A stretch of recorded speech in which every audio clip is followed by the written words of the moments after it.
What's going on, guys? It's Greg here, aka NYPrepper. It is Tuesday, May 20th, 2025, and I have some breaking news to share with you guys.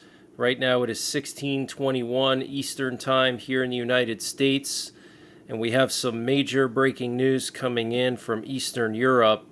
So late last night we had two US B-52 nuclear bombers fly down to Moran Air Base in Spain. And this is one of the main bomber bases in Europe, the Moran Air Base and also Rota down here by the Straits of Gibraltar. They got aerially refueled somewhere just north of Scotland. And from what I heard on the radio, because we were listening to them on the radio, late last night, they were planning some kind of a flyover, but I'm not sure if they actually did that because they landed in Spain. So this could be a forward deployment, it looks like. Either they're going to be doing patrols in Eastern Europe or they're going to be going to the Middle East, okay? But I heard there was a scheduled B-52 flyover last Friday on the 16th, and they canceled it due to weather. And so apparently they're going to redo that potentially today or tomorrow. So that's clearly a sign to Russia, don't mess with the Baltics, okay? And speaking of the Baltics, we had a lot of reconnaissance activity over the Baltics last night, and just a few days ago, we had as many as 14 U.S. military and NATO cargo planes that flew to Lithuania in a short period of time, and it was not due to any pre-scheduled exercises, okay? We had at least 7 or 8 C-17 Globemasters that flew from Ramstein and from Mildenhall, which are very, very important bases that carry a lot of strategic assets like Patriot missiles and other things, including nuclear weapons. So there's clearly a buildup here in the Baltics. The U.S. is going to send B-52s there. Russia is massing forces on the border of the Baltics. Okay, so this is very, very concerning. And Russia is planning a large-scale missile attack on Ukraine, possibly in the coming days, with Tu-95 strategic bombers and possibly Tu-160s. There's been an increased amount of movement by both of those planes and also associated transport aircraft. So I'll be on high alert, and you can monitor my 24/7 live stream to get continuing updates. And the Kremlin spokesman Dmitry Peskov said that there is no exact time frame for a conflict resolution, and there cannot be. So Russia is playing the U.S. president, and the Russian president is continuing to push the war effort, and he's continuing to take more land from Ukraine day by day. All the while, he's playing the diplomatic angle and trying to get a ceasefire and potentially sanctions dropped on Russia. Okay, so Russia is winning the war, and they're also winning the diplomatic war because the U.S. president said that he was not going to sanction Russia. Okay, he said that yesterday after the phone call with the Russian president that he was not going to sanction Russia. Okay, so that is extremely concerning. And this update was sponsored by EMP Shield. Guys, EMP Shield has created a special discount just for you, the listeners of the NYPrepper channel. If you go to empshield.com and use the promo code NYPrepper, you can get 15% off your entire order. And why do you need an EMP Shield? Well, this is a special device to protect your vehicle, your RV, your solar generators, your radios from an electromagnetic pulse, which could be caused by a solar flare or potentially a rogue country like North Korea detonating an electromagnetic pulse weapon over the United States that's mounted onto a satellite. So protect your vehicles, protect your RV, protect your radios, protect your generators with an EMP shield. Use my promo code NYPrepper to get 15% off. Installation is super simple. This is a veteran-owned business, 100% American-made, and the EMP shields have been tested by the military, okay? And free shipping is included to the entire continental United States. And the link and the promo code are in the description below this video. And right after the phone call between the US and Russian presidents, there was a 290-character nuclear code known as an emergency action message, which is probably a record-long emergency action message. If you don't know what that is, that's a code that's sent out to our nuclear forces, and it's typically targeting information. The standard count is 30 characters. That's considered the standard length. And this one was 290 characters, okay? So I don't think I've ever heard, or anyone who monitors radios has ever heard anything longer than 290 characters, which is absolutely insane.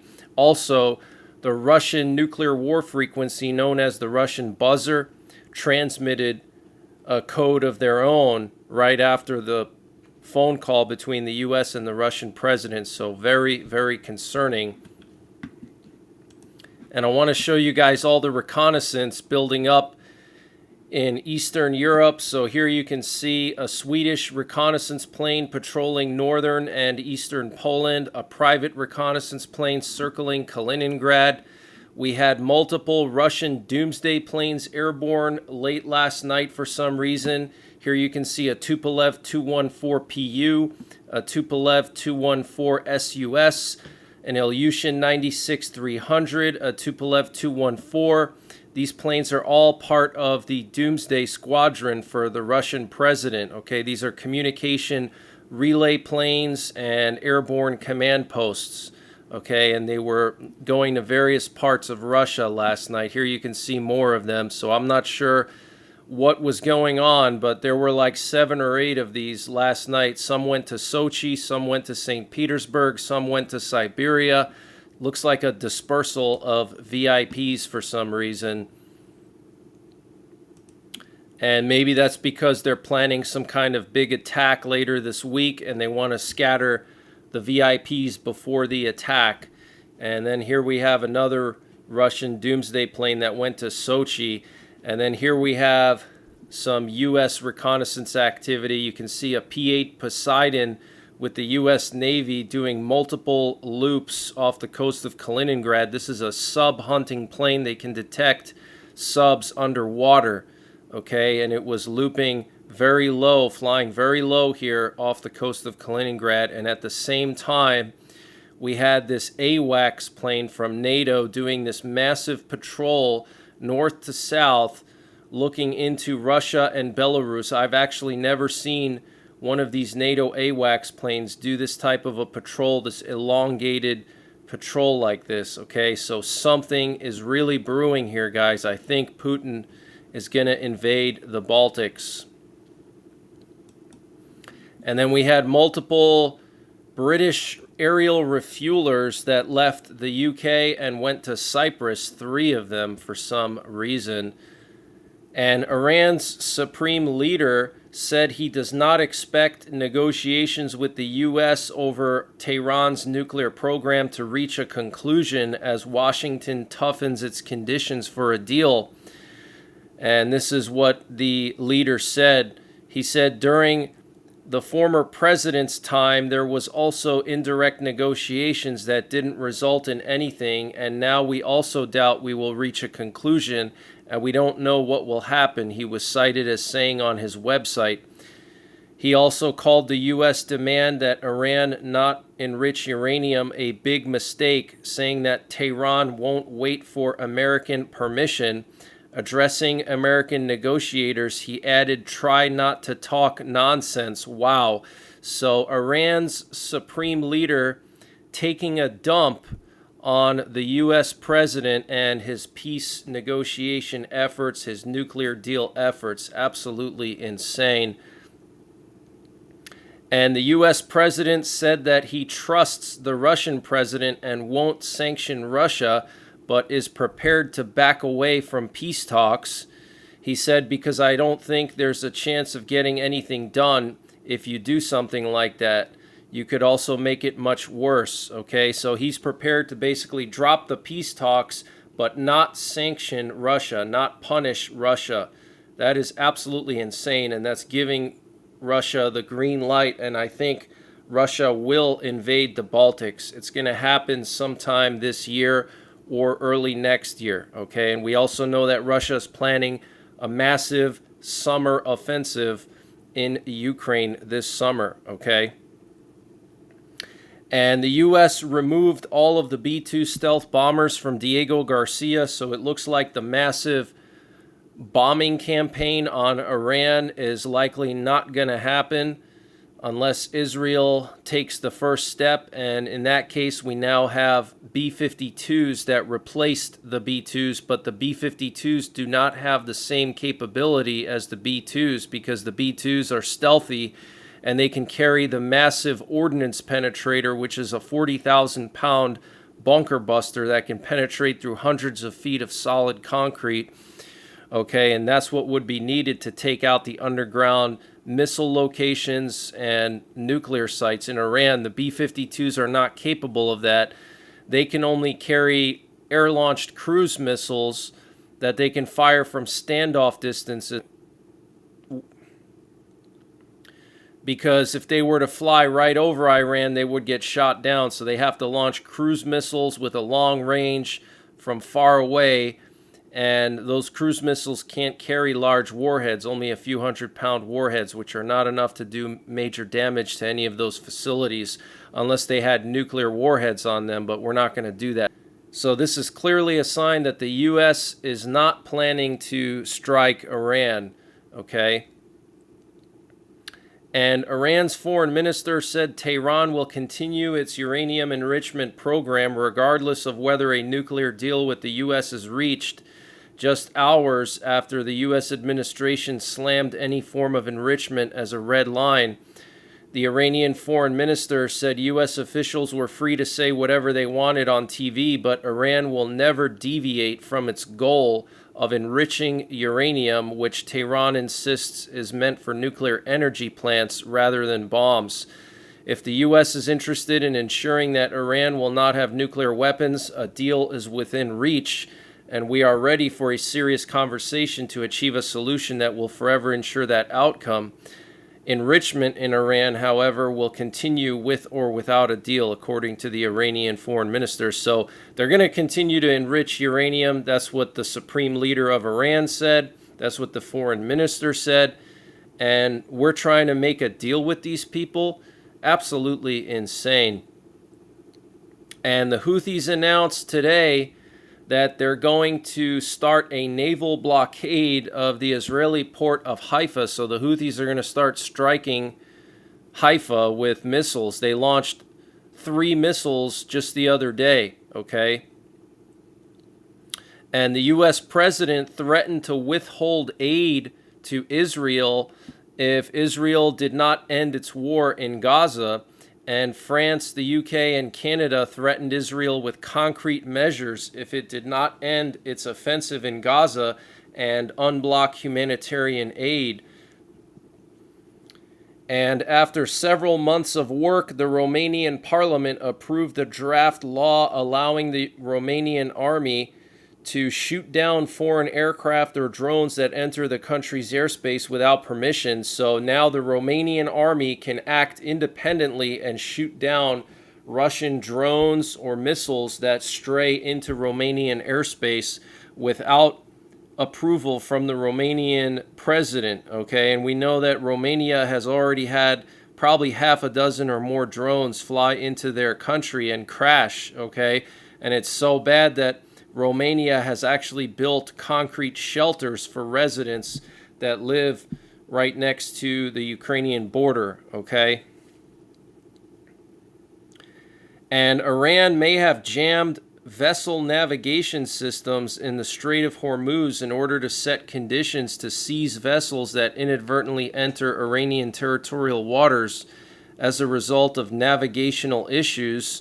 And we're hearing that the U.S. moved 6 F-15 Strike Eagles to Diego Garcia. Now, it was erroneously reported that these F-15s were moved there for the purposes of protecting the B-52s, but that's false because F-15s are not dogfighting planes. F-15s are strike fighters. They're basically fighter bombers. They were made for bombing and deep strikes, not dogfighting. Okay, so these planes are supersonic fighter bombers. Okay, and so that tells me that they're there in the event that Israel decides to strike Iran and they need some forces to back up Israel. They have the B-52s and then they have the F-15s, which are faster and more maneuverable.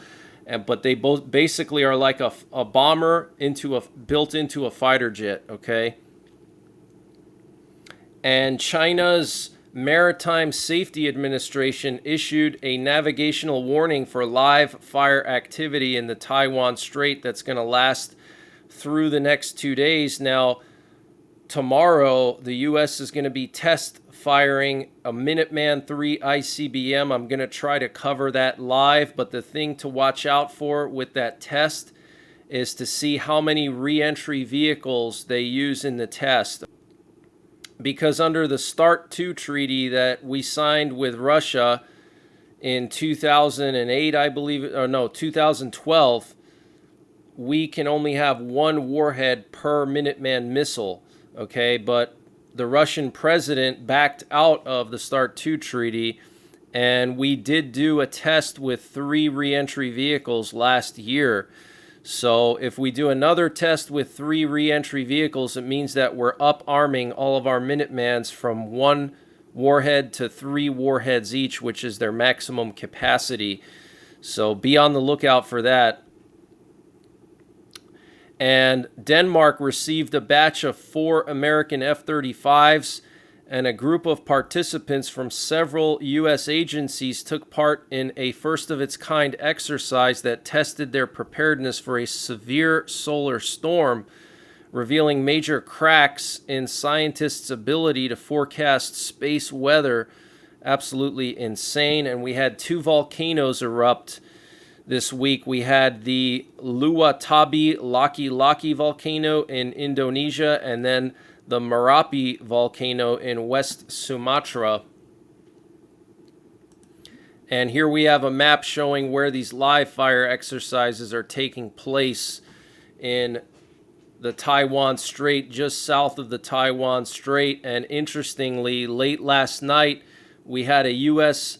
Air Force high-priority reconnaissance plane fly from Okinawa and fly right into this area where the Chinese are doing exercises. But then, interestingly, it flew all the way to the Hainan Island over here. And this island is where China has previously launched missiles from to do missile tests. And also, we know that China has missiles deployed there so they can strike Taiwan, Japan, or the Philippines from that island. So this is a recon plane that sends intelligence directly to the president and the Joint Chiefs. So something's going on over here that the president wanted to have a closer look at.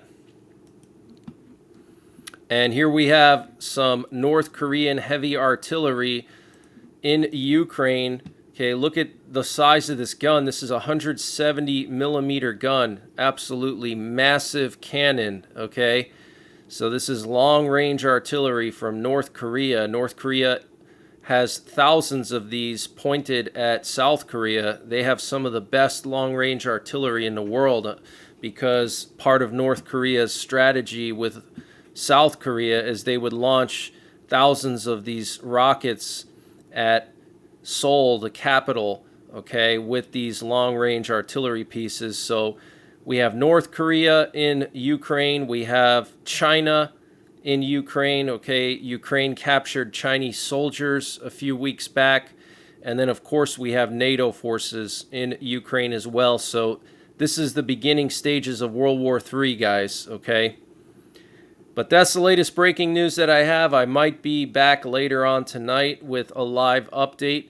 In the meantime, check out my 24/7 live stream. Also, follow me on Patreon. You can get access to all of these emergency alerts and breaking news updates without any advertisements, and you get priority access to them because I always upload them first on Patreon. Okay, so check out my Patreon, patreon.com/NYPrepper.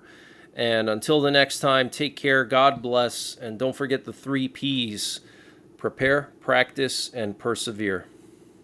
And before I continue with the breaking news, I wanted to mention the sponsor for this update, which is My Patriot Supply. Guys, My Patriot Supply has brought back their $200 discount on their 3-month emergency food supply.